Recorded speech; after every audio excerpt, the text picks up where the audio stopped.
해전 검은 상여가 빠져나갔던 낡은 기와집 앞에 지훈은 마지막으로 서 있었습니다. 그런데 사람 기척 하나 없어야 할 안채 안에서 등잔불이 흔들리고 있었습니다. 먼지 쌓인 마루에는 아이의 작은 물건들이 흩어져 있었고 닫힌 문 너머로 낯익은 기척이 스쳤습니다. 그때 어린 사내 아이의 목소리가 어둠을 갈랐습니다. 어머니, 누가 왔어요? 지훈은 숨조차 쉴 수 없었습니다. 하옵해 동안 봉해 두었던 그 집안에서 절대 드러나서는 안 될 무언가가 그를 기다리고 있었습니다. 한양 도성 안에서 이지훈의 이름을 모르는 자는 없었다. 몰락한 양반가의 외아들로 태어나 아버지 이 진사의 체면을 지키기 위해 맨손으로 객주를 일으킨 사내였다. 그의 상단은 저작거리 한복판에 우뚝 서 있었고 그가 손을 뻗으면 한강이남의 전답도 움직인다는 소문이 돌만큼 막강한 상관을 쥐고 있었다. 36살. 사람들의 눈에 그는 더할 나위 없이 완전한 사내로 보였다. 비단 도포에 흠 하나 없는 갓을 쓰고 어깨 너머로 따르는 행수들을 거느린 채 저작거리를 걸으면 좌우로 사람들이 비켜섰다. 그러나 그의 눈을 유심히 들여다보는 사람이 있었다면 그 안에서 오래된 폐가 같은 것을 발견했을 것이다. 불이 꺼진 지 오래된 텅 빈 집의 눈빛이었다. 그해 가을 지훈은 이른 아침부터 가마를 준비시켰다. 놈놈 복만이 조심스레 물었다. 어디로 모실까요? 객주나리. 지훈은 잠시 말이 없었다. 창밖을 보는 듯 했지만 그의 시선은 훨씬 먼 곳에 닿아 있었다. 북천 쪽으로 그가 짧게 말했다. 묵은 집 한 채가 있다. 그리로 간다. 복만은 더 묻지 않았다. 객주나리가 그 집 이야기를 꺼내는 것은 1년에 딱 한 번, 바로 오늘 같은 날이었다. 아내의 기일 전날 가마가 번화한 거리를 빠져나가 북천 뒷길로 접어들었다. 금길에서 흑담 골목으로 흑담 골목에서 다시 좁은 막다른 길로 길이 좁아질수록 가마가 흔들렸다. 솟을 대문들이 사라지고 낮고 오래된 집들이 나타났다. 담벼락에 이끼가 끼고 처막 끝에서 오래된 나무 냄새가 풍겨왔다. 골목근 모퉁이의 낡은 기와집. 해전 그가 문을 잠그고 다시는 돌아오지 않겠다 다짐했던 그 집이었다. 하얗던 흙담은 잿빛으로 변해 있었고 굳건하던 나무 대문은 금방이라도 쓰러질 듯 기울어 있었다. 잡초가 무릎 높이까지 자라 사방을 덮었다. 오늘 그가 이곳에 온 까닭은 단 하나였다. 이 집을 팔기로 했다. 죽은 자의 기억을 담은 집을 붙들고 있을 이유가 없었다. 그는 늘 그렇게 스스로를 달랬다. 그러나 발걸음은 무거웠다. 대문 쪽으로 다가가던 그의 발걸음이 멈추었다. 대문 앞 잡초가 눌려 있었다. 마치 누군가 자주 밟고 지나다닌 것처럼 길이 나 있었다. 그리고 그 순간 심장이 미친 듯이 뛰기 시작했다. 집 안에서 빛이 새어나오고 있었다. 오래된 창호지 너머로 부드럽고 따스한 등잔 불빛이 일렁이는 것이 보였다. 이 집의 불씨는 9해 전에 이미 꺼졌다. 종놈 하나 두지 않고 문을 잠근 채 떠났으니 불이 켜져 있을 리 없었다. 그는 창호지 쪽으로 다가가 안을 들여다보았다. 안채는 비어있지 않았다. 소박한 나무 평상, 알록달록한 보료, 나무로 깎은 조각말, 헝겊으로 만든 작은 짐승 인형들이 바닥에 흩어져 있었다. 누군가 이 집에 살고 있었다. 지훈이 주먹으로 대문을 두드리자 발소리를 죽이려는 듯 조심스러운 발걸음 소리가 들렸다. 문이 아주 살짝 열렸다. 한쪽 눈과 얼굴 절반만 보일 정도의 틈이었다. 여인의 얼굴이었다. 뇌시옵니까? 그가 내뱉으려던 모든 분노의 말들이 목구멍 속으로 증발해버렸다. 시간이 멈추었다. 세상이 멈추었다. 그는 그 얼굴을 알았다. 따뜻한 갈색 눈동자도, 왼쪽 귀 아래에 있는 작은 점도, 입술 위 작은 흉터도 다 알았다. 지난 9해 동안 매일 밤 꿈에서 보았던 얼굴이었으니 그 얼굴의 모든 것을 뼛속 깊이 기억하고 있었다. 서연아. 그의 입에서 나온 말은 거의 들리지 않는 50속삭임에 불과했다. 여인의 얼굴이 백지장처럼 새하얗게 질렸다. 문고리를 쥔 손이 하얗게 변할 정도로 힘이 들어갔다. 지훈 서방님. 두 사람은 서로를 바라보았다. 누구도 움직일 수 없었다. 서연은 분명히 죽었다. 지훈은 그녀의 장례를 치렀다. 상여가 나가는 것을 두 눈으로 똑똑히 보았다. 위패를 세우고 눈물이 다 마를 때까지 오열했다. 그런데 이 여인이 지금 그의 눈앞에 살아 숨쉬며 서 있었다. 어머니, 누가 왔어요? 집안에서 들려온 어린아이의 목소리에 지훈의 심장이 멎는 듯했다. 작은 사내아이가 서연에게 달려와 손을 잡고 호기심 가득한 눈으로 지훈을 쳐다보았다. 8, 9살쯤 되어 보였다. 지훈은 그 눈빛이 너무나 익숙했다. 아침마다 대야의 물에 비춰보던 바로 그 눈빛이었으니 아이는 그의 코, 그의 얼굴형, 심지어 왼쪽 귀가 오른쪽보다 살짝 튀어나온 것까지 완벽하게 지훈을 닮아 있었다. 서연은 아이를 품으로 바짝 끌어당기며 감쌌다. 그녀가 지훈을 바라보는 눈빛에는 따뜻함이 없었다. 오직 공포와 분노만이 서려 있었다. 나가십시오. 목소리가 파르르 떨렸다. 당장. 서연아. 지훈이 간신히 목소리를 쥐어짓다. 사람들이 당신이 죽었다 했소. 관아에서 사람이 와서 강물에 빠져 돌아가셨다고 했소. 그분들이 서방님께 무슨 말씀을 드렸는지 저도 압니다. 서연이 차갑게 말을 끊었다. 이 아이, 지훈의 목소리가 갈라졌다. 혹시 이 아이가 이름은 민준이옵니다. 서연이 아이의 어깨를 감싸 안으며 말했다.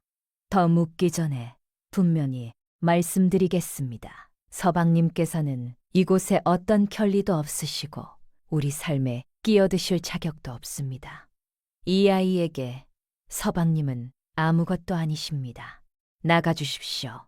당장. 서연은 비명을 지르듯 외치고는 지훈의 코앞에서 문을 3개 쾅 닫아버렸다.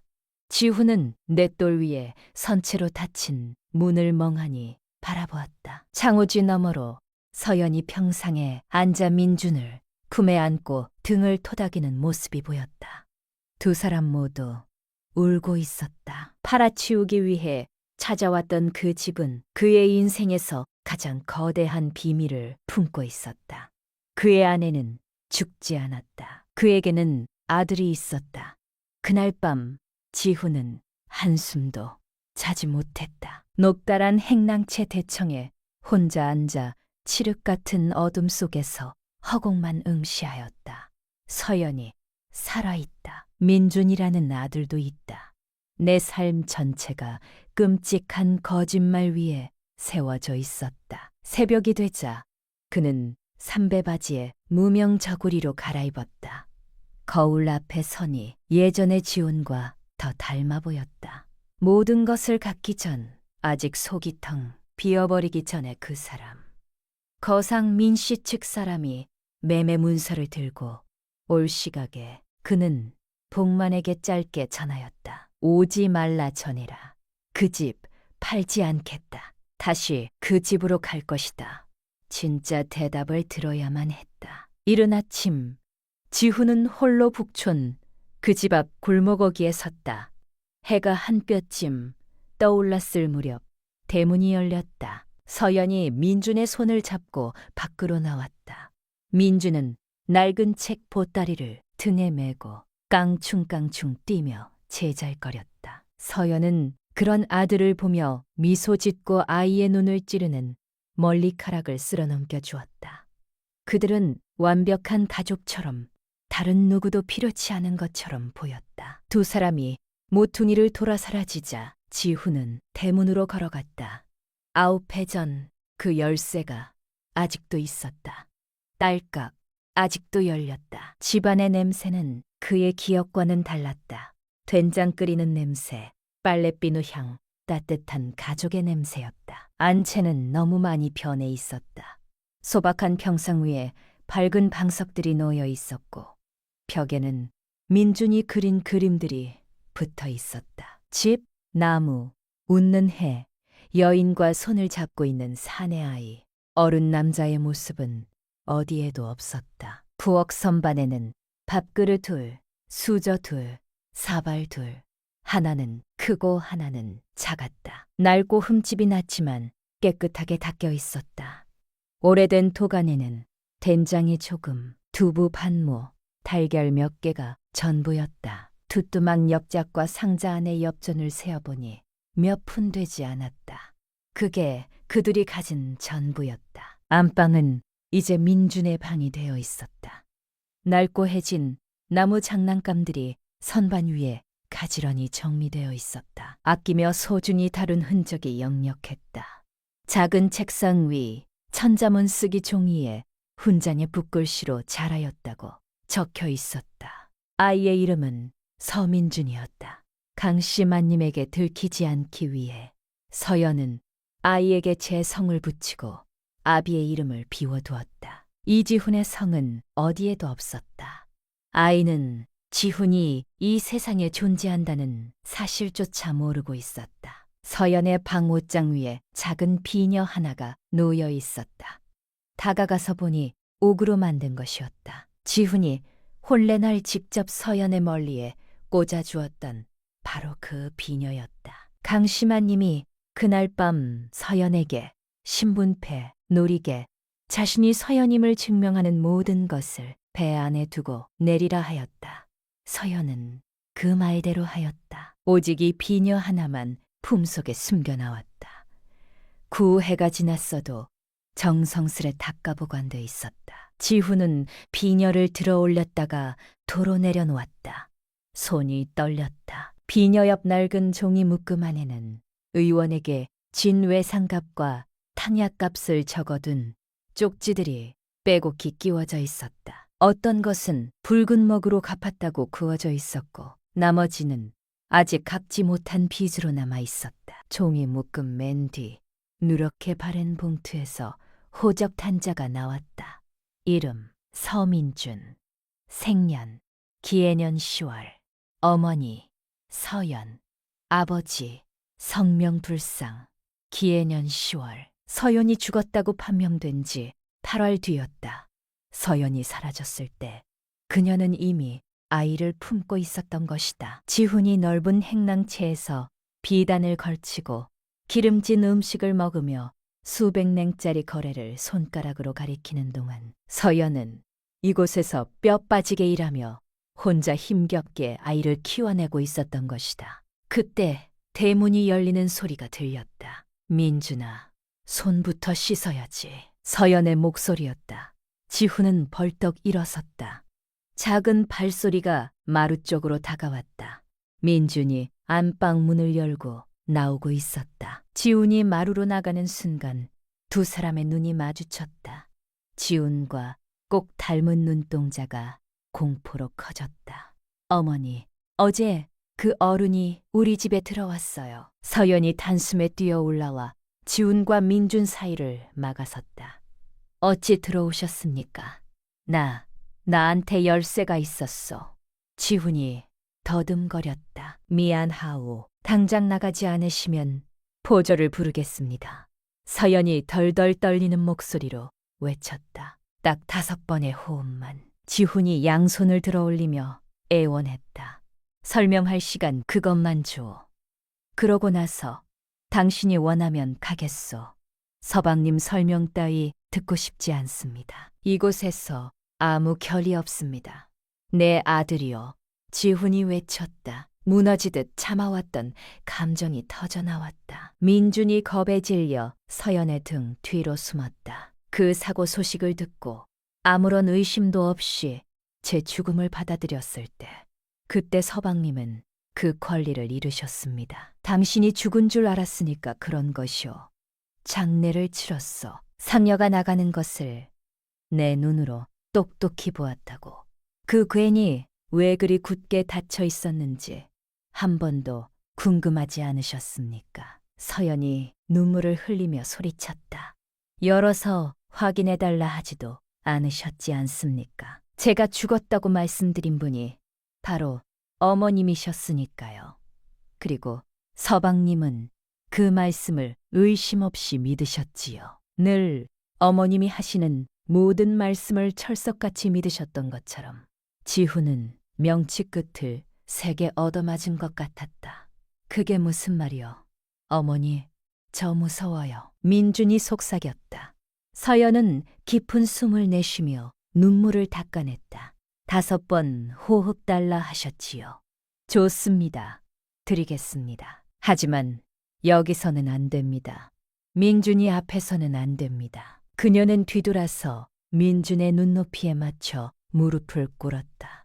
우리 아들 방에 들어가서 서책 보고 있을래? 어른들끼리 잠깐 이야기할 것이 있어서. 저 어른이 어머니 괴롭히면 어떡해요? 민준이 조그맣게 물었다. 아니야. 아무도 어머니 안 괴롭혀. 알겠지? 민준이 고개를 끄덕이고 방으로 들어갔다. 두 사람은 부엌으로 들어갔다. 서연은 낡은 붓두막 한쪽에 섰고 지훈은 반대편에 섰다. 숨막히는 침묵이 흘렀다. 이윽고 서연이 깊게 숨을 들이마셨다. 어머님은 저를 처음 보신 순간부터 증오하셨습니다. 목소리는 차갑지만 차분했다. 알고 계셨습니까? 지훈은 부인하고 싶었다. 하지만 그럴 수 없었다. 마음 깊은 곳에서는 오래전부터 알고 있었던 사실이었으니 처음엔 사소한 것들이었습니다. 농담을 가장한 독설들이었습니다. 지훈아, 정말 서연이가 해주는 밥을 먹을 것이냐? 어머니가 더 좋은 것을 해주마. 이런 식이었습니다. 그러다 저희가 혼례를 올리고 나서는 모든 것이 훨씬 심해졌습니다. 서방님이 객주에 나가시고 나면 매일 사람을 보내셨습니다. 제가 하는 짓은 다 틀렸다 하셨습니다. 부엌 일도 틀렸고 바느질도 틀렸고 며느리 노릇도 틀렸다 하셨습니다. 저는 혼자 감당할 수 있을 줄 알았습니다. 제가 더 노력하면 언젠가 인정해 주실 거라 믿었습니다. 제가 얼마나 어리석었는지 그녀가 씁쓸하게 웃었다. 다 털어놓으려 했습니다. 하지만 서방님께 말씀드리려 할 때마다 어머님의 목소리가 환청처럼 들렸습니다. 걔는 네 말을 안 믿을 것이다. 저는 그 말이 사실일까봐 무서웠습니다. 나는 당연히 당신 말을 믿었을 것이오. 지훈이 말했다. 정말이십니까? 서연이 그의 눈을 똑바로 응시하며 물었다. 평생 서방님을 애지중지 키워주신 그 어머님이 매일 며느리에게 사람을 보내 모욕을 주었다고 제가 털어놓았다면 서방님은 제 말을 고지곳대로 믿으셨겠습니까? 아니면 제가 분란을 조장한다고 생각하셨겠습니까? 지훈은 입을 벌렸다가 다시 다물었다. 스스로도 확신할 수 없었다. 그 찰나의 망설임이 모든 것을 대답해주고 있었다. 봐요. 서연이 씁쓸하게 말했다. 그러던 어느 날 저는 아이를 가졌다는 것을 알게 되었습니다. 지훈이 부엌 기둥에 손을 짚었다. 너무 기뻤습니다. 서연이 속삭였다. 너무 행복했습니다. 당장이라도 서방님께 알리고 싶었지만 특별한 저녁을 차려놓고 그날 밤에 말씀드리려 했습니다. 그런데 그날 오후에 어머님이 찾아오셨거든요. 서연의 기억은 9해 전 그날로 거슬러 올라갔다. 날 서연은 부엌에서 지훈이 가장 좋아하는 갈비찜을 끓이고 있었다. 아이 소식을 들으면 지훈이 얼마나 기뻐할까 생각하며 콩노래를 부르던 참이었다. 그때 대문 열리는 소리가 났다. 강씨 마님이었다. 비싼 명주 저고리에 영롱한 옥피녀를 꼽고 멀리 한 올 흐트러짐 없이 완벽한 모습이었다. 그녀의 주변에는 늘 차갑고 숨막히는 공기가 감돌았다. 서연아, 강씨 마님이 불렀다. 인사는 없었다. 그저 그녀의 이름이 입안에서 쓴 약이라도 되는 것처럼 뱉어냈다. 단도직입적으로 말하마. 나는 예전부터 네가 마음에 들지 않았다. 너는 내 아들에게 어울리지 않는다. 그러며 명주 보자기에 산 것을 소반 위에 올려놓고 서연 쪽으로 쓱 밀었다. 은자가 가득한 주머니였다. 당장 떠나는 것이다. 강씨마님이 무미건조하게 말했다. 오늘 밤 당장 짐 싸서 나가거라. 지훈이한테는 어디로 가는지 한마디도 하지 말고 그냥 흔적도 없이 사라지란 말이다. 아, 한 가지 더. 지훈이한테 오늘 나와 나눈 이야기를 해봤자 소용없을 것이다. 걔는 내 말을 믿는다. 나는 친어미이고 너는 굴러들어온 돌인데 내 아들이 누구 말을 믿겠느냐. 강씨 마님은 떠났다. 서연은 텅 빈 부엌에 홀로 서 있었다. 온몸이 덜덜 떨렸다. 그녀의 손이 무의식적으로 배를 쓰다듬었다. 작은 생명이 자라나고 있는 곳. 지훈의 아이. 날 이후로 어머님은 단 하루도 빠짐없이 사람을 보내셨습니다. 부엌에 마주선 서연이 지훈에게 말했다. 매일 폭언을 쏟아내셨습니다. 넌 쓸모없는 계집이다. 네가 내 아들 인생을 망치고 있다. 지훈이가 조만간 너를 버릴 것이다. 그러던 어느 날 아침이 일어났더니 속이 찢어질 듯 메스껍더군요. 그때 알았습니다. 아이가 생겼구나. 너무 무서웠습니다. 그녀가 고백했다. 어머님이 이 사실을 알게 되면 무슨 짓을 벌이실지. 아이를 확인하고 사흘 뒤에 어머님이 다시 나타나셨습니다. 완전히 달라지셨더군요. 아이로 내 아들 발목을 잡으려 수작을 부리는 것이냐. 그깟 핏덩이가 생겼다고 상황이 달라질 줄 아느냐. 아니다. 너는 내 눈앞에서 훨씬 더 끔찍하게 치워버려야 할 쓰레기가 되었을 뿐이다. 지훈은 숨을 헐떡였다. 저를 협박하셨습니다. 서연이 말을 이었다. 제가 당장 사라지지 않으면 저를 미친 계집으로 몰아 관아에 처넣겠다고 하셨습니다. 의원들을 매수하여 제가 아이를 키울 자격이 없다는 판정을 받아내겠다고. 그때 저는 도망쳐야 한다는 것을 깨달았습니다. 제 아이를 지켜야 했습니다. 그래서 그날 한밤중에 보따리 하나만 챙겨서 집을 나왔습니다. 그런데 강물사고는 지훈이 기어들어가는 목소리로 물었다. 알고 있습니다. 서연이 답했다. 어머님이 그 모든 것을 꾸미셨으니까요. 그날 밤 비가 엄청나게 쏟아졌습니다. 어디로든 먼 곳으로 가는 장삿길을 찾으러 남대문 쪽 주막으로 걷고 있었습니다. 주막마당을 가로지르는데 검은 교자 하나가 제 옆에 와 멈춰 섰습니다. 강씨 마님이 내리셨습니다. 그리고 어깨 벌어진 건달 2명을 달고 오셨습니다. 기회를 줬다 하지 않았더냐. 이제 험한 꼴 좀 보자꾸나. 자들이 제 양팔을 붙잡았습니다. 소리를 지르려 했는데 한 놈이 제 입을 틀어막았습니다. 조자 안에 억지로 쑤셔넣더니 그대로 출발했습니다.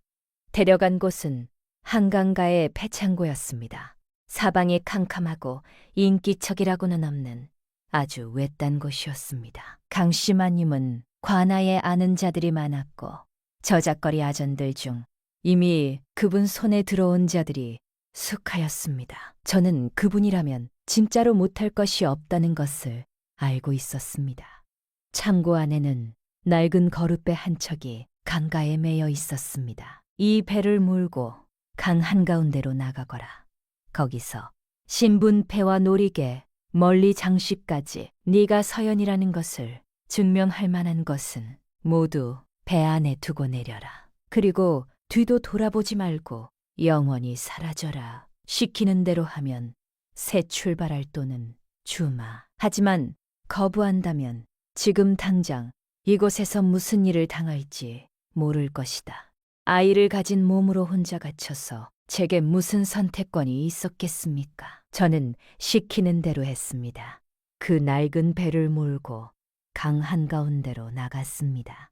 신분패, 놀이개, 모든 것을 배 안에 두고 내렸습니다. 서연의 목소리가 미세하게 떨렸다. 비녀 하나만 품속에 숨겼습니다. 서방님이 혼례 날 꽂아주신 그 비녀만은 차마 놓지 못했습니다. 그것 하나가 제가 서연임을 서방님의 아내였음을 증명하는 마지막 증거였으니까요. 지훈의 두 손이 떨리기 시작했다. 어머님이 고용한 자들이 다른 배를 타고 뒤따라왔습니다.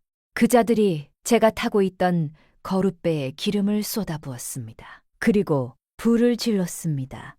강 한가운데서 배는 순식간에 불길에 휩싸였습니다. 제가 서 있는 곳까지 뜨거운 열기가 끼쳐왔습니다. 타는 냄새, 연기, 정말 지옥 같았습니다. 신분패와 놀이개가 전부 재로 변해버렸으니 불탄 배를 발견한 관아 사람들은 당연히 제가 그 안에 있었다 생각하였겠지요. 어머님이 미리 아전을 매수하여 사망 기록을 꾸며두셨다는 것은 나중에야 알았습니다. 어머님이 발 아래로 은자 꾸러미를 던지시더니 이러셨습니다. 너는 이제 죽은 것이다, 서연아. 관아 문서에도 너는 죽은 사람으로 올라갈 것이고 내 아들도 그렇게 믿을 것이다. 만약 네가 다시 기어들어오거나 지훈이에게 연락하거나 누구에게라도 이 사실을 발설한다면 그땐 너를 진짜로 없애버릴 것이다. 내 뱃속의 그 핏덩이와 함께. 지훈은 도저히 서 있을 힘조차 남아있지 않았다. 비 내리는 강가에 임신한 몸으로 홀로 버려진 서연을 품속에 비녀 하나와 은자 꾸러미만 달랑 남겨진 채 밤을 걷던 서연을 떠올리니 가슴이 무너지는 것 같다. 공포와 두려움에 짓눌려 허름한 주막에 보름이 넘게 숨어 지냈습니다. 서연이 말을 이었다. 관아에 고할 생각도 했습니다. 하지만 제가 뭐라 하겠습니까? 시어머니가 제 죽음을 조작했다고. 아전들까지 매수된 판에 관아가 제 말을 믿어주겠습니까? 결국 아무도 모르는 먼 지방으로 내려가 가명을 쓰며 날품을 팔았습니다. 의원 집에서 가족도 없이 혼자 민준이를 낳았습니다. 서연의 표정이 조금 부드러워졌다. 하지만 의원 어멈이 핏덩이 민준이를 제 품에 안겨줬을 때 그 작은 얼굴을 보고 서방님을 쏙 빼담은 눈동자가 저를 올려다보았을 때 제가 옳은 선택을 했다는 것을 알았습니다. 제 아이가 무사히 살아서 태어났으니까 그것으로 충분했습니다. 악착같이 일하여 한 푼 한 푼 돈을 모았습니다. 생이 심한 날에는 아이에게 제 몫의 이불을 덮어주고 서연 자신은 마른 옷을 껴입고 잠들었습니다. 민준이가 고열로 쓰러진 날에는 의원집 마당에 무릎을 꿇고 약값을 외상으로 달라 빌었습니다. 입고 온 혼례 저고리를 팔아 쌀을 샀습니다. 그렇게 몇 해가 지났습니다. 이 낡은 집으로 돌아올 수 있을 만큼 돈이 모였을 때 집이 폐가로 버려져 있다는 것을 알고 자물쇠를 따고 몰래 들어왔습니다. 서방님은 이 집을 완전히 잊으셨을 거라 생각했습니다. 그래서 자물쇠를 바꾸고 민준이가 살 수 있도록 집을 고쳤습니다. 그렇게 여기서 숨죽이며 산지 9회가 다 되어갑니다. 저작거리 찻집에서 일하고 밤에는 빨래품을 팔면서 하루하루 버텼습니다. 매일 기도했습니다. 강씨마님이 저희를 찾아내지 않기를, 서방님이 이 집으로 돌아오지 않기를. 지훈이 자리에서 일어났다. 우리 어머니가 그의 목소리는 낯설고 공허하게 들렸다. 우리 어머니가 이 모든 짓을 저질렀어. 나를 속였어. 우리 부부의 9회를 훔쳐갔어. 내 핏줄의 존재조차 모르게 만들었어. 그렇습니다. 서연이 짧게 답했다. 이런 식으로 살아서는 안 되었어. 지훈의 가슴 속에서 분노가 끓어오르기 시작했다. 이런 곳에 숨어 지낼 이유가 없었어. 서방님이 넓은 행랑채에서 비단을 걸치고 사는 동안 아무런 의심도 없이 진실을 찾으려는 노력조차 안 하고 편하게 사는 동안 당신이 죽은 줄 알았어. 지훈의 목소리가 찢어질 때 갈라졌다. 단 하루도 당신을 잊은 적 없어. 매일 당신을 그리워했어. 나는 피해자이기도 하지만 당신을 찾지 않은 죄인이기도 하오. 그렇다면 이제 어찌하실 것입니까? 서연이 물었다. 지훈은 서연을 바라보았다. 그가 미치도록 사랑했던 여인, 자신의 어머니 때문에 지옥 같은 삶을 살아온 여인, 그리고 안방에 있는 민준이를 떠올렸다. 그의 피가 흐르는 진짜 아들, 자신을 낯선 어른 취급하며 두려워하던 그의 아이. 솔직히 지금 당장은 어찌해야 할지 모르겠어. 지훈이 정직하게 답했다. 하지만 이제 더 이상 도망칠 필요가 없어. 숨어 살지 않아도 됩니다. 내 어머니가 두 번 다시 털끝 하나 건드리지 못하게 내가 확실히 끝내겠어. 당신이 허락해준다면. 대체 어떻게 그럴 수 있다는 건가요? 어머님은 저작거리 아전들까지 손에 넣은 분이십니다. 지훈의 턱에 힘이 들어갔다. 단판을 지을 것이오. 어머니 입으로 직접 자기가 무슨 짓을 저질렀는지 시인하게 만들 것이오. 그리고 반드시 그 대가를 치르게 할 것이오. 서방님이 어머님을 이기실 수 있으십니까? 지훈이 이미 대문을 향해 걷고 있었다. 여기서 기다리오. 민준이 잘 챙기고 문 꼭 잠그고 나 아니면 절대 아무에게도 문 열어주지 마시오. 대체 어딜 가시는 건가요? 지훈이 뒤를 돌아보았다. 서연은 지난 9회간 단 한 번도 본 적 없는 차갑고 무자비한 분노로 이글거리는 그의 눈빛을 마주했다. 우리 훌륭하신 어머니, 배로. 그가 말했다. 그리고 지난 9회 만에 처음으로 지훈은 모든 진실과 마주하기 위해 문을 나섰다. 지훈은 미친 듯한 속도로 북촌대로를 질주했다. 어머니에게 미리 기별을 넣지 않았다. 그녀가 변명거리를 꾸며낼 시간을 1초도 주고 싶지 않았다. 강씨마님은 북촌 깊숙한 곳에 있는 거대한 기와집에 살고 있었다. 높은 솟을, 대문과 완벽하게 손질된 넓은 마당을 가진 집이었다. 겉보기엔 그저 아름답고 우아한 저택일 뿐이었지만 지훈은 이제 이 집구석이 얼마나 썩어 문드러져 있는지 똑똑히 알고 있었다. 어머니, 지훈이 고함을 질렀다. 집 안에 계신 것 다 압니다. 당장 나오십시오. 소슬대문이 열리고 강씨마님이 모습을 드러냈다. 옅은 명주 저고리에 옥 비녀를 꽂고 머리는 단 한 올도 흐트러짐 없이 단정하게 빗어 올려져 있었다. 지훈아, 기별도 없이 웬일이냐? 소리를 어찌 그렇게 고래고래 질러? 서연이가 살아있습니다. 지훈이 말했다. 낮게 깔린 목소리였지만 억눌린 분노로 파들파들 떨리고 있었다. 강씨마님의 표정은 눈썹 하나 까딕하지 않았다. 그것이 무슨 헛소리냐? 내 아내 서연이 말입니다. 어머니가 아후해 전에 죽었다 하셨던 그 사람 말입니다. 살아있더군요. 저에게 지난 일들 전부 다 털어놓았습니다. 그 순간 강씨마님의 눈빛이 아주 미세하게 흔들렸다. 하지만 이내 평정심을 되찾았다. 전부 다라. 그녀가 되물었다. 네가 요즘 일이 너무 많아서 피곤한 모양이구나. 일단 들어오너라. 헛소리로 넘기려 하지 마십시오. 지훈이 이를 꽉 깨물고 으르렁거렸다. 나를 미친 사람 취급하려 들지 마십시오. 강씨마님은 마당의 하얀 장돌 위에 서더니 무표정한 얼굴로 지훈을 올려다보았다. 백건 양보하여 그게 사실이라 치자. 여인이 너에게 그런 이야기를 늘어놓았다면 그것이 전부 다 뻔한 거짓말이라는 생각은 안 해봤느냐? 서연이가 왜 거짓말을 하겠습니까? 돈 때문이겠지. 강씨마님이 코웃음을 쳤다. 그 여인이 우리 집 재산을 뜯어내려 죽은 내 며느리 행세를 하는 것이지. 행세하는 것이 아닙니다. 지훈이 포효했다. 내가 내 아내를 못 알아볼 것 같습니까?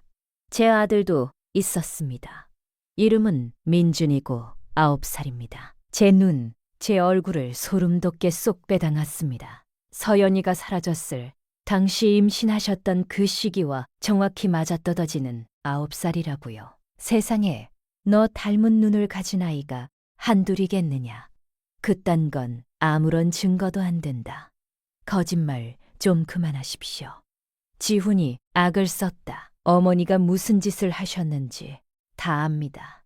그 패창고며 불탄 배며 어머니가 그 사람 죽음을 어떻게 완벽하게 위장하셨는지 다 들었습니다. 마침내 강씨 마님의 완벽했던 가면이 미세하게 금이 갔다. 그녀의 눈이 뱀처럼 가늘어졌다. 그래서 넌 그 말을 믿는 것이냐? 넌 너를 낳고 키워준 어미보다 허름한 폐가에 숨어 사는 그 계집의 말을 더 믿는다는 것이냐? 네. 지훈이 한치의 망설임도 없이 대답했다. 왜냐하면 어머니와 다르게 그 사람은 저에게 진실만 말했으니까요. 강씨 마님이 천천히 자리에서 일어났다. 진실이라. 그녀가 서늘하게 내뱉었다. 진실은 말이야. 서연이라는 그 여인이 내 가문에 굴러들어온 끔찍한 오점이었다는 것이다. 그래서 지금 시인하시는 겁니까? 강씨마님은 마당 끝 담장 쪽으로 걸어가 점원을 내다보았다. 나는 그저 훌륭한 어머니들이 해야 할 일을 한 것뿐이야. 내 아들을 보호한 것이지. 나를 보호해. 지훈은 자신의 귀를 의심했다. 나에게 거짓말을 하고 아내가 강물에 빠져 죽은 줄 알고 지옥에서 살게 만들고 내 핏줄의 얼굴 한 번 못 보게 9회를 빼앗아간 것이 나를 보호한 것이라고요. 아이는 태어나서는 안 될 핏덩이였어. 강씨마님이 획 뒤돌아보며 쏘아붙였다. 그리고 그 천박한 계집은 감히 내 며느리 자리에 있어서는 안 될 것이었어. 우리 집 족보에 그런 천한 피가 오르는 꼴은 죽어도 못 본다. 그 사람은 내 아내입니다. 지훈이 악을 썼다. 내가 사랑하여 선택한 여인이요. 서연이는 제 발목을 잡은 것이 아닙니다. 그 사람은 제 곁에서 저를 지지해주고 저를 숨쉬게 해주고 제 인생을 더 완전하게 만들어 주었습니다. 진짜 부부가 무엇인지 당신은 티끌만큼도 모르는 것이오. 내가 한 모든 짓은 다 너를 사랑하여 한 것이야. 강씨 마님이 단호하게 말했다. 나는 네가 최고의 인생을 살게 하려고 내 손에 피를 묻혀가며 모든 것을 희생하였어. 아니요. 지훈이 슬프게 고개를 저었다. 당신이 정말 저를 사랑하셨다면 제가 행복하기만을 바라셨어야지요. 제 행복이 당신의 계획에 어긋나더라도 저를 지지해 주셨어야지요. 당신은 아들을 사랑한 것이 아닙니다. 아들을 통제하고 싶었던 것입니다. 서방님이 저를 더 사랑하게 될까봐 두려우셨던 것입니다. 그리고 그 두려움 때문에 임신한 여인을 불태워 죽이려 하셨습니다. 당신 미쳤어. 그가 속삭였다. 진짜 완전히 미쳤어. 강씨마님의 얼굴이 무섭게 굳어졌다. 말 조심해라. 나는 네 어미다. 아니요.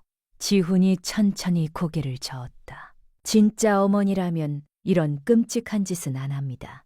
당신은 내 어머니가 아니요. 서연이와 민준이는 내가 책임질 것입니다. 강씨마님의 눈에 살기가 번뜩였다. 계집은 사기꾼이야. 그리고 그 애도 네 핏줄이라는 보장 없어. 내 아들 맞습니다. 지훈이 확고하게 말했다. 당신이 발악을 해도 나는 민준이의 아비로 살 것이오. 네가 정녕 그렇게 나온다면 강씨마님이 한 글자 한 글자 시법의 뜻 말했다. 나를 버리고 그 천박한 것들을 선택한다면 내 말 한마디면 그 둘을 관아에 넘길 수 있다. 저지른 대가를 치르게 될 것이다. 좋습니다. 그렇다면 오늘부터 싸움인 줄 알겠습니다. 지훈이 고요하게 말했다. 당신이 아무리 권력으로 진실을 파묻으려 해도 영원히 묻히지는 않습니다. 당신이 저지른 그 악행들도 마찬가지입니다. 지훈이 대문을 향해 걸어갔다. 지금 이 문 밖으로 나가면 2번 다시 돌아오지 마라. 넌 내 자식도 아니고 내게 아무런 의미도 없는 놈이니까 다행이옵니다. 지훈이 차갑게 뱉어냈다. 저도 당신 같은 이의 자식으로 살고 싶은 마음이 추호도 없으니까요. 지훈은 그대로 마당을 나와 소슬대문을 세게 퀭 닫아버렸다. 대문 밖에 서는데 복만이 숨을 헐떡이며 달려왔다. 객주날이 큰일 났습니다. 마님께서 북촌 그 낡은 집에 무단으로 들어앉은 자들을 당장 포졸에게 신고하라 하셨답니다. 지훈의 핏속이 얼어붙는 것 같았다. 절대 아무 조치도 취하지 마라. 포졸에게 전갈 넣지 말고 마님 쪽 사람이 와도 일절 상대하지 마라. 내 명이 떨어지기 전까지 가만히 있어. 지훈은 즉각 발걸음을 돌렸다. 강씨 마님은 이대로 물러설 인간이 아니었다. 이미 싸움은 시작되었다. 그는 숨도 쉬지 않고 달려 집 앞에 다다라 문을 두드렸다. 문이 왈칵 열렸다. 새파랗게 질린 서연이 서 있었다. 강씨 마님이 자기 입으로 다 인정하였소. 그리고 방금 포졸들에게 전갈을 넣어 당신을 불법 침입자로 몰아잡아들이라 하셨습니다. 그럴 수는 없습니다. 서연이 패닉에 빠졌다. 포졸이 당장 들이닥쳐서 저를 잡아가면 우리 민준이는 어떻게 되는 건가요? 절대 그렇게 안 두겠소. 지훈이 단호하게 말했다.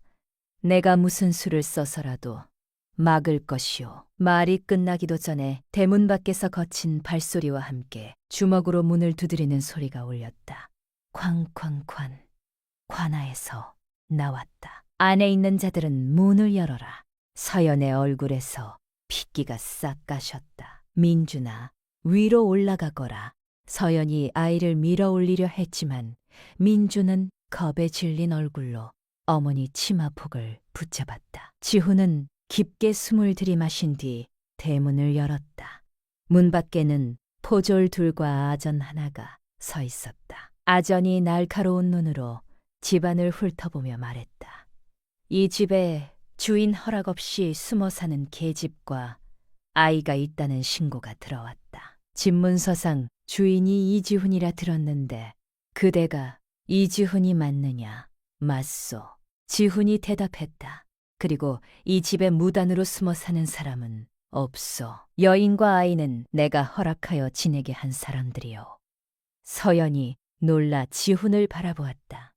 아전이 미심쩍은 눈으로 물었다. 9회나 되었다. 들었다. 정말 그대가 허락한 것이 맞느냐? 지훈은 잠시 숨이 막혔지만 눈 하나 깜짝하지 않았다. 그렇소. 내가 비워둔 집이니 갈 곳 없는 이들이 몸을 누이도록 허락한 것이오. 아전의 시선이 서연에게 향했다. 저 말이 사실이냐? 서연의 입술이 떨렸다. 그녀는 민준의 손을 꼭 잡은 채 간신히 고개를 끄덕였다. 사실입니다. 제가 갈 곳이 없어 서방님께 사정하였고 서방님께서 이 집에 머물도록 허락해 주셨습니다. 민준의 눈동자가 흔들렸다. 아이는 어머니가 거짓말을 하고 있다는 것을 알고 있었다. 아전은 한참 두 사람을 번갈아 보더니 혀를 찼다. 집주인이 허락했다면 관아가 끼어들 일은 아니다. 다만 다음에 또 이런 소란이 일어나면 그때는 그냥 넘어가지 않을 것이다. 포졸들이 물러가고 대문이 닫히자 서연은 그제야 다리에 힘이 풀려 주저앉았다. 그러나 민주는 울지도 않았다. 아이의 얼굴에는 배신감이 가득했다. 어머니는 거짓말하면 안 된다고 하셨잖아요.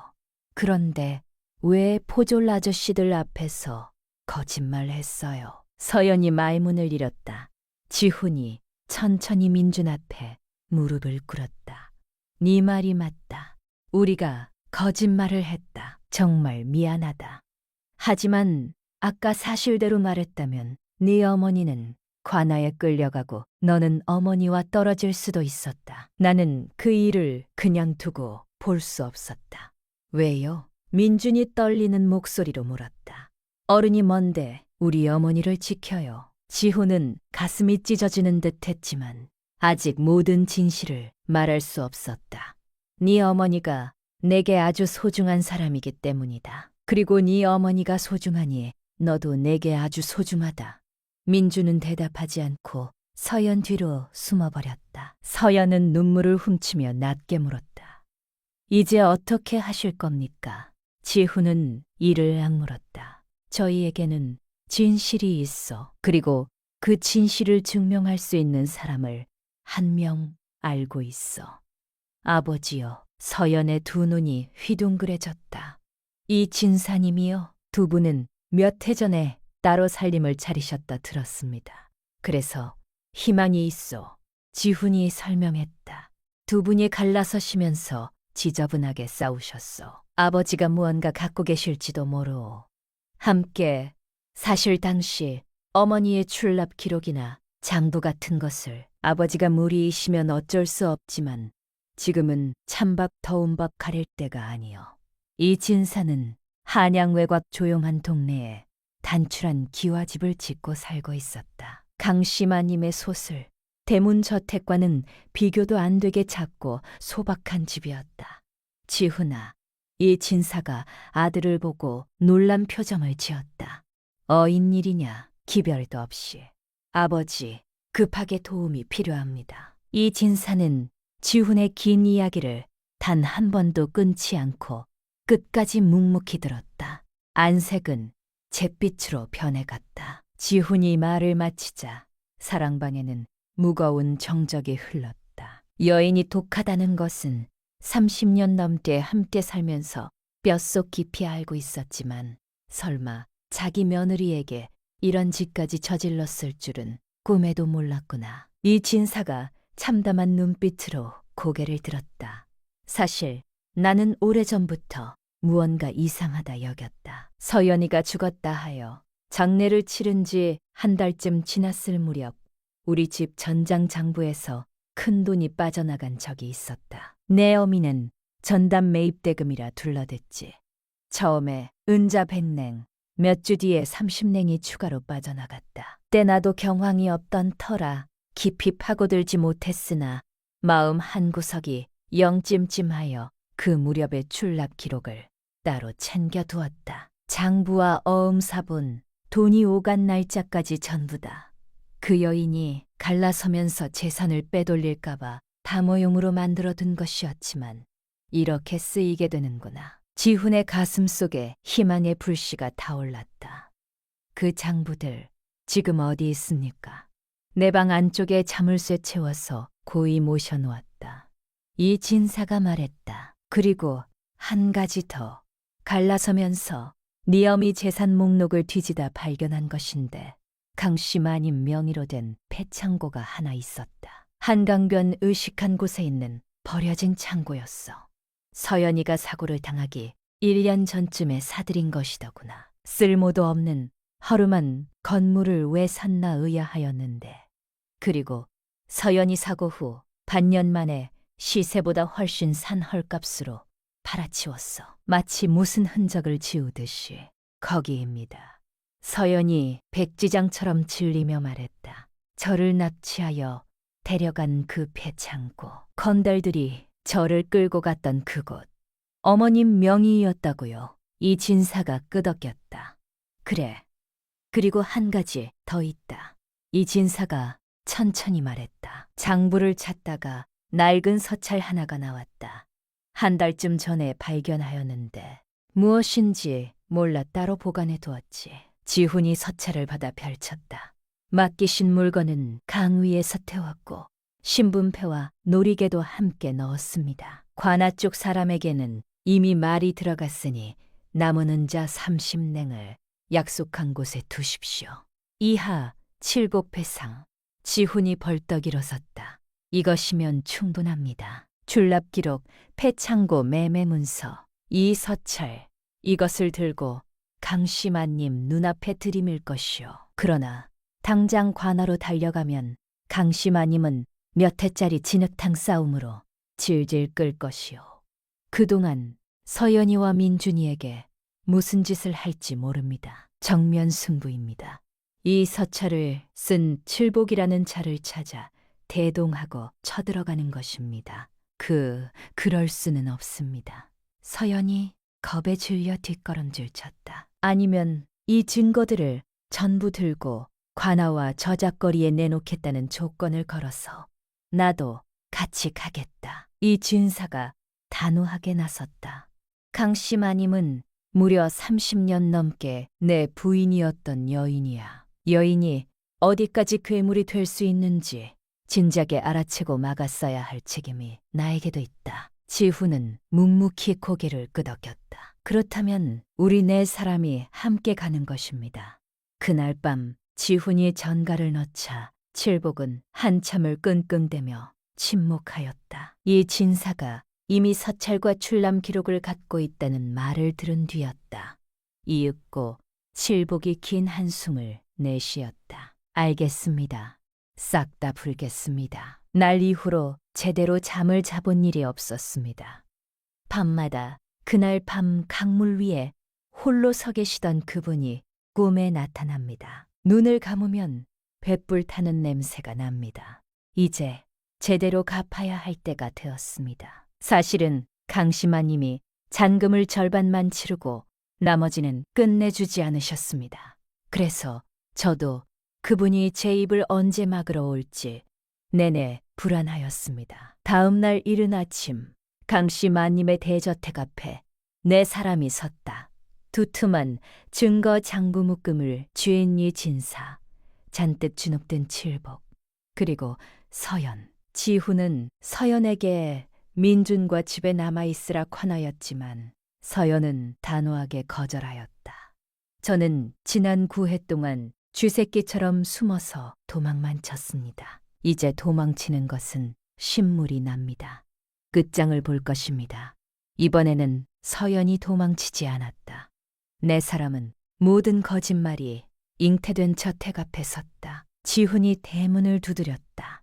소술대 문이 열리자 강심아님이 서 있었다. 우아한 명주 저고리에 완벽하게 빗어올린 멀리 반짝이는 옥비녀. 그녀의 차가운 눈동자가 지훈, 이 진사, 서연, 그리고 칠복의 얼굴을 차례로 훑었다. 표정 변화는 없었지만 그 눈빛 속에서 스쳐 지나가는 경악과 당혹감이 보였다. 나는 이 식관창 같은 자들하고 섞일 말 따위 한마디도 없다. 강심아님이 대문을 퀼 닫으려 하였다. 지훈이 잽싸게 발을 문틈에 집어넣었다. 지금 당장 문 열고 안으로 들이시든지 아니면 저작거리 한복판에서 마님의 죄를 낭낙이 고하겠습니다. 담장 너머를 힐끗 살피자 이웃집 사람들과 행인들이 이미 이쪽을 호기심 어린 눈으로 힐끔거리고 있었다. 강심아님의 턱관절이 부들부들 떨렸다. 들어오너라. 네 사람은 화려한 사랑채로 들어섰다. 강심아님은 하얀 장돌 위 정중앙에 거만하게 자리 잡았고 나머지 넷은 그녀를 반원 형태로 둘러싸고 섰다. 이 진사가 앞으로 나서며 장부 묶음에서 출납 기록을 꺼내 소반 위에 던졌다. 해전 서연이가 죽었다는 판정을 받고 사흘 뒤에 네가 어떤 자에게 은자 백냉을 건넨 내역이다. 그리고 낡은 서찰 한 장을 올려놓았다. 칠복이 강심아님에게 보낸 철이 보고 서찰이었다. 서연이의 죽음을 조작한 물증입니다. 지훈이 등 뒤에 있던 칠복을 앞으로 끌어당겼다. 이자 얼굴을 똑똑히 보십시오. 당신이 돈 주고 부린 칠복입니다. 강심아님은 혐오스러운 벌레를 보듯 칠복을 노려보았다. 나는 살다 이런 천한자의 면상은 단 한 번도 본 적이 없다. 아니, 마님은 보셨습니다. 칠복이 덜덜 떨리는 목소리로 반박하였다. 9회 전에 마님이 저희 일당에게 직접 찾아오셨잖습니까? 은자 다발 던져주시면서 여인 하나를 무슨 수를 써서라도 세상에서 없애버리라고 하셨잖습니까? 마님 소유로 된 그 폐창고, 거기서 마님이 직접 그 여인에게 협박하셨잖습니까? 낡은 거룻배에 신분패를 쑤셔넣고 불질러서 물에 빠져 죽은 사고로 위장하라고 지시하셨잖습니까? 내가 미쳤다고 그런 짓을 왜 해? 강심아님이 악을 썼다. 다 저 계집이 꾸며낸 이야기야. 그때까지 침묵을 지키던 서연이 마침내 입을 열었다. 목소리는 떨림을 멈추고 강인하게 울려 퍼졌다. 마님은 저를 죽은 사람으로 만들었지만 저는 살아서 제 아이를 지켰습니다. 마님은 아드님을 지키겠다 하셨지만 결국 아드님의 9회를 훔치셨습니다. 누가 더 어미답지 못했는지 이제는 하늘도 알 것입니다.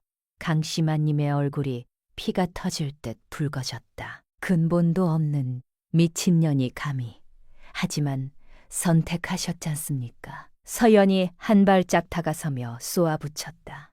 서방님이 저와 혼례를 올리셨고 저와 가족을 만들려 하셨습니다. 당신은 그것이 두려우셨던 것입니다.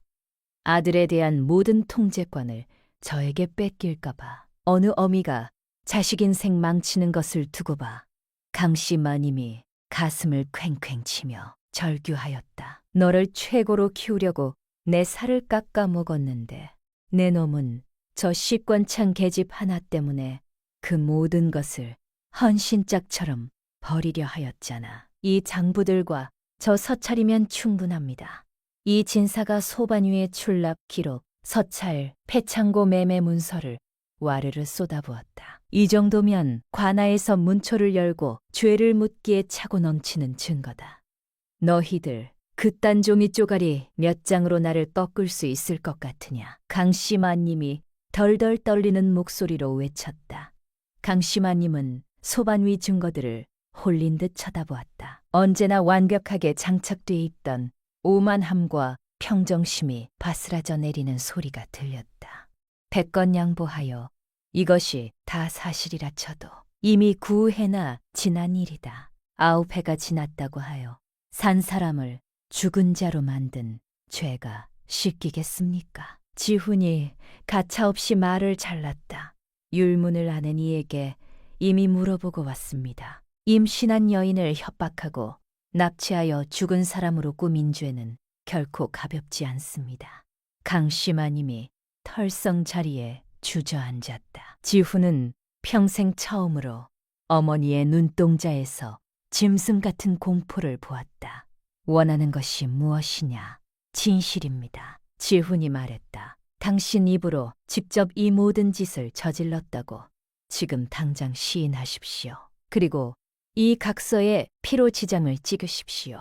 지훈이 안주머니에서 종이 한 장을 꺼내 소반 위에 던졌다. 내용은 간단합니다. 향후 서연이와 민준이 그리고 저 이지훈의 근처에 절대 접근하지 않는다.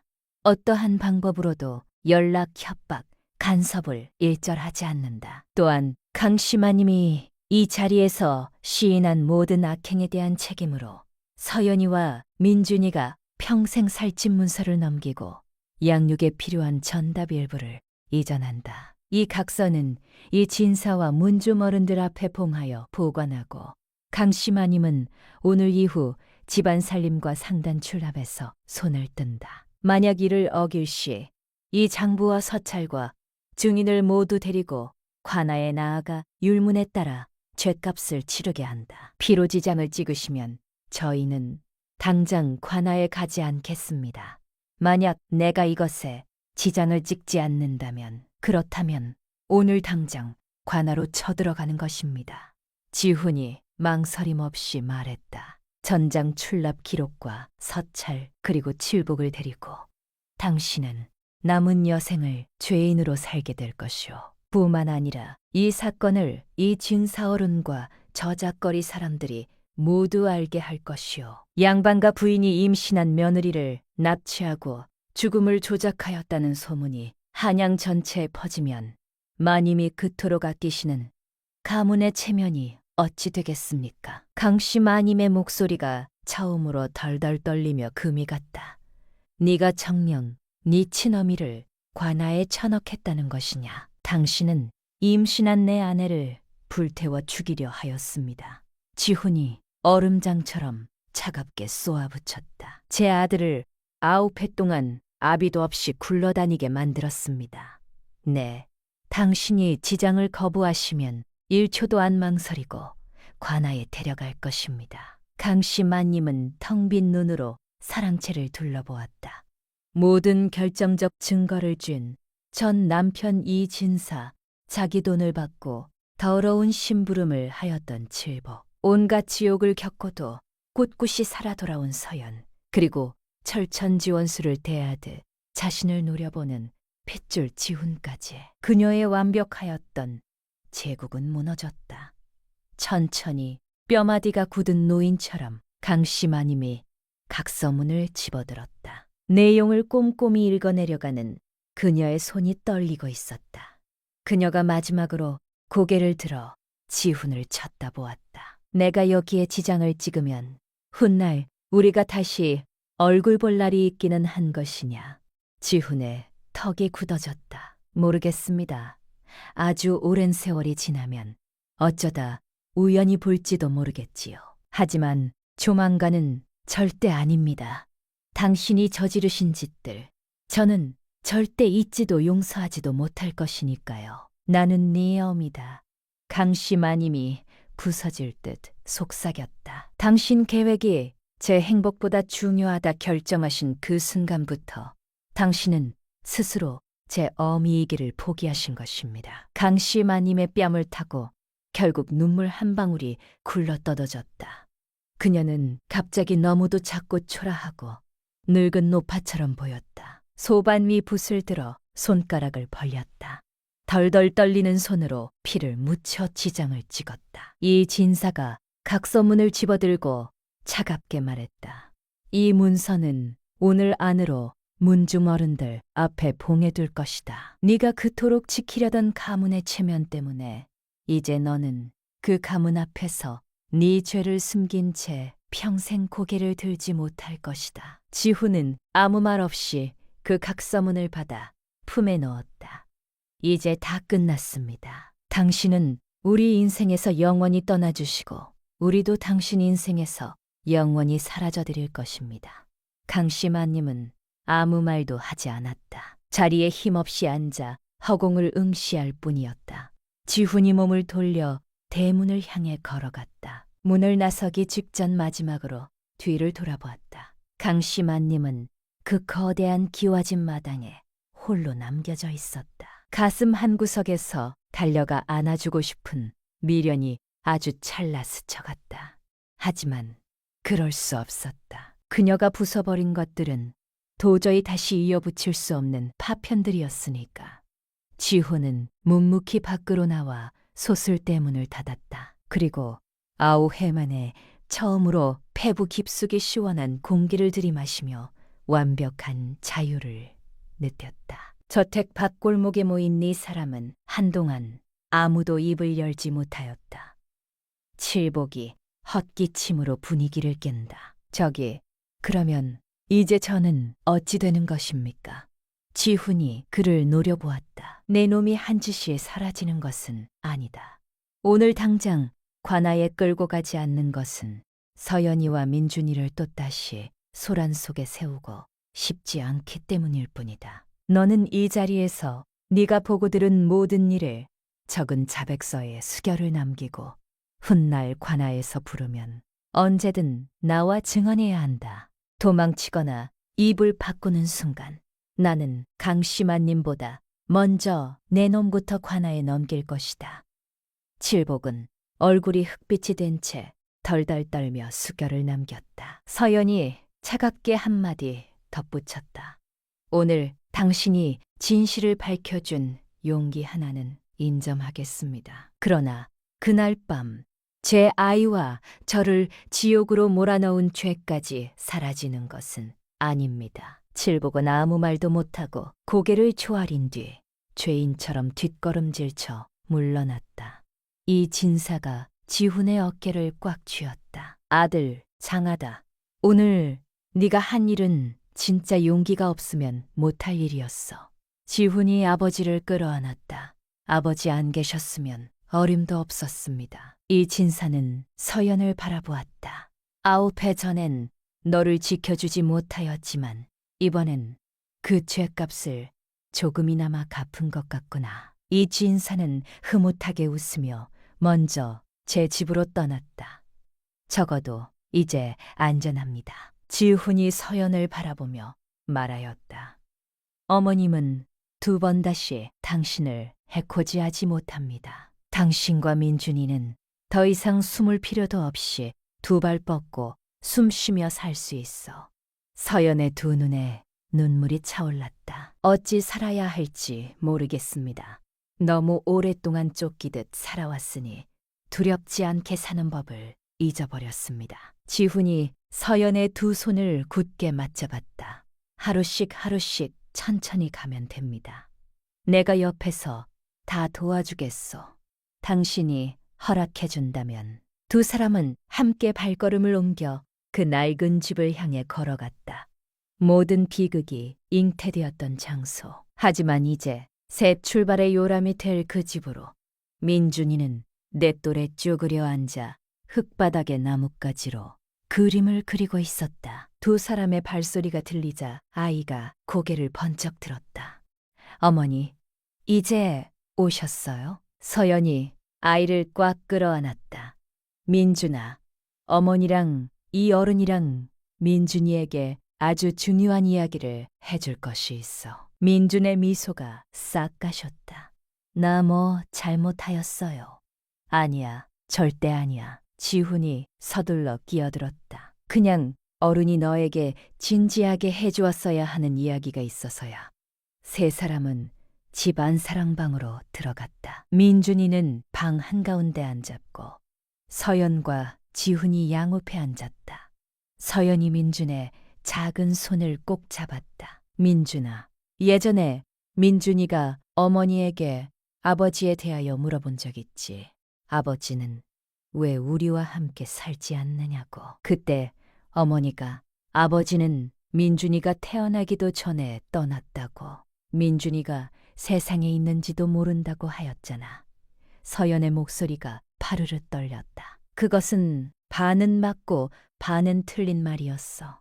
아버지는 네 존재를 몰랐던 것은 사실이야. 하지만 진짜 이유는 완전히 달랐어. 지훈이 조심스럽게 민준에게로 몸을 틀었다. 민준아, 네 아버지는 어머니랑 너를 버리고 도망간 것이 아니야.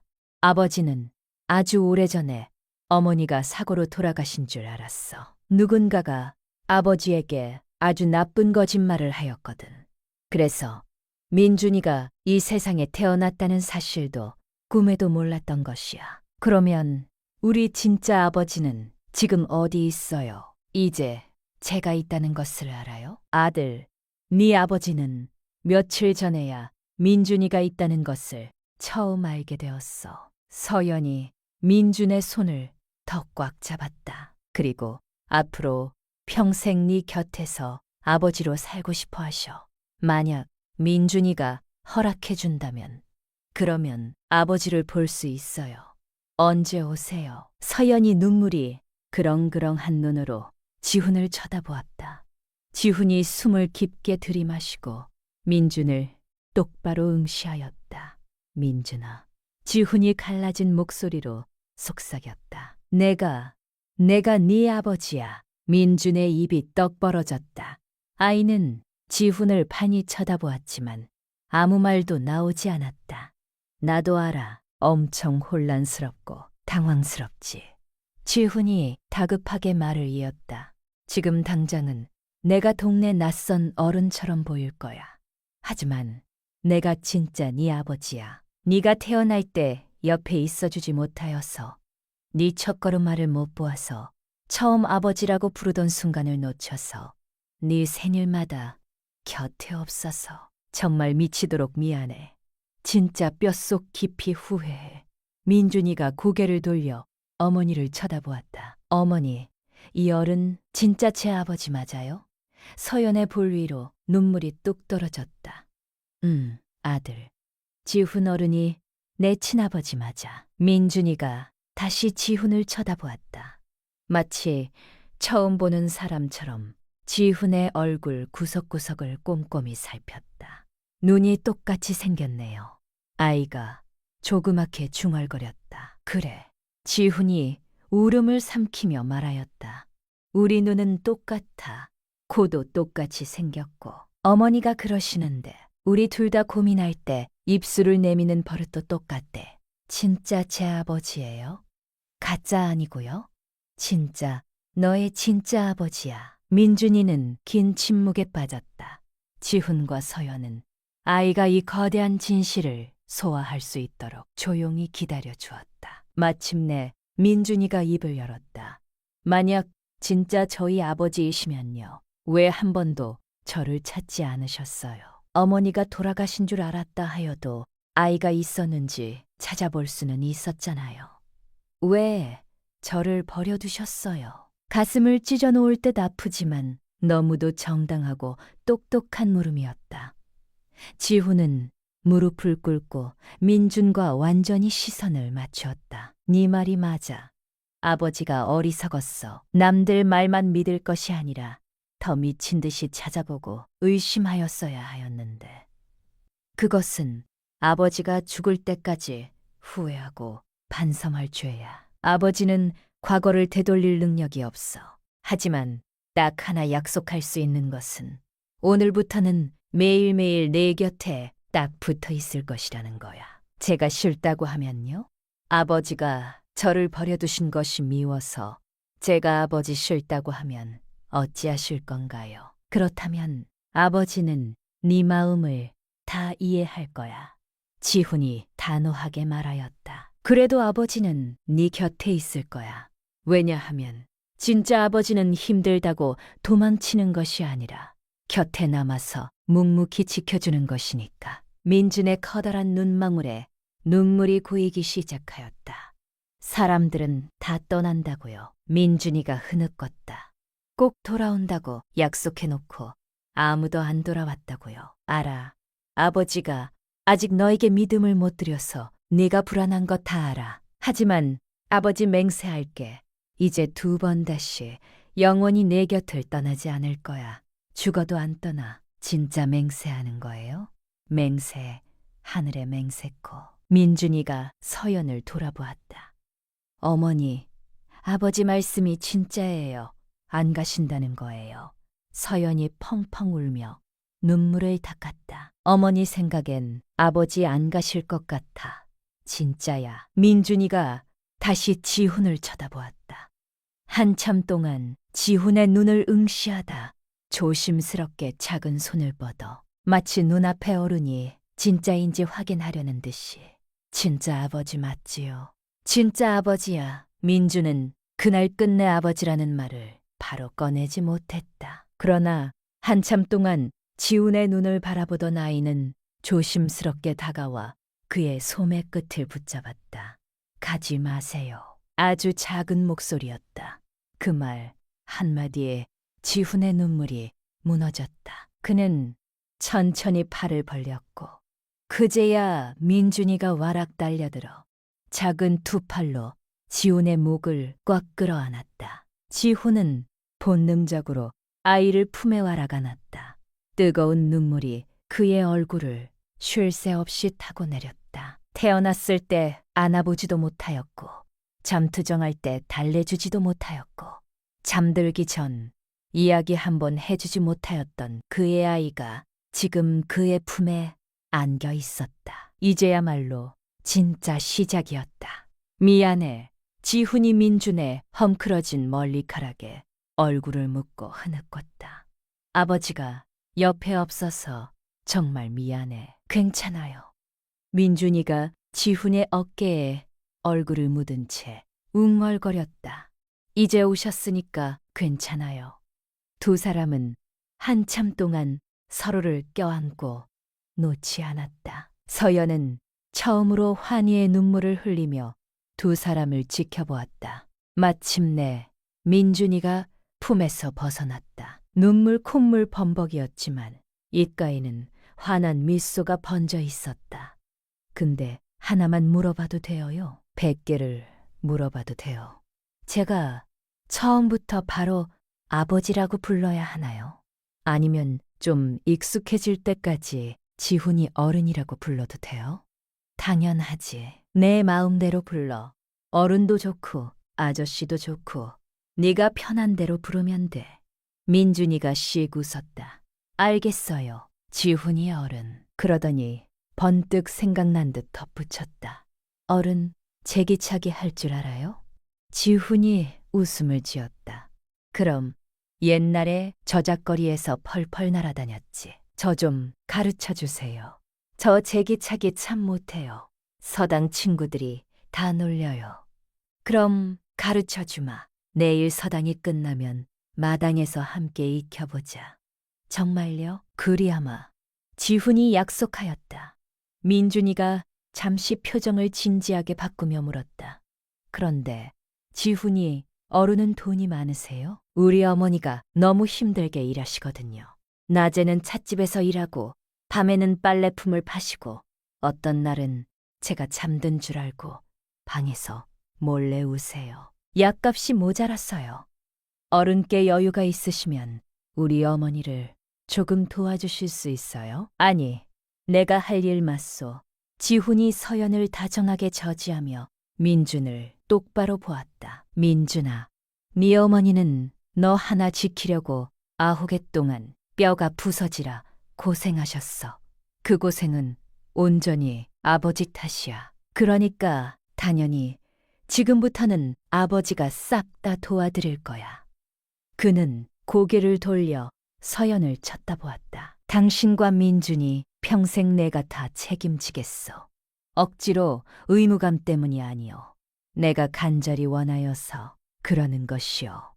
우리는 본디 한 집안 사람이었으니까요. 민준이가 다시 한번 지훈의 목을 꽉 끌어안았다. 진짜 고마워요. 민준이의 작은 어깨 너머로 지훈은 서연과 눈을 맞추었다. 서연은 소리 없이 입 모양으로 말하였다. 고마워요.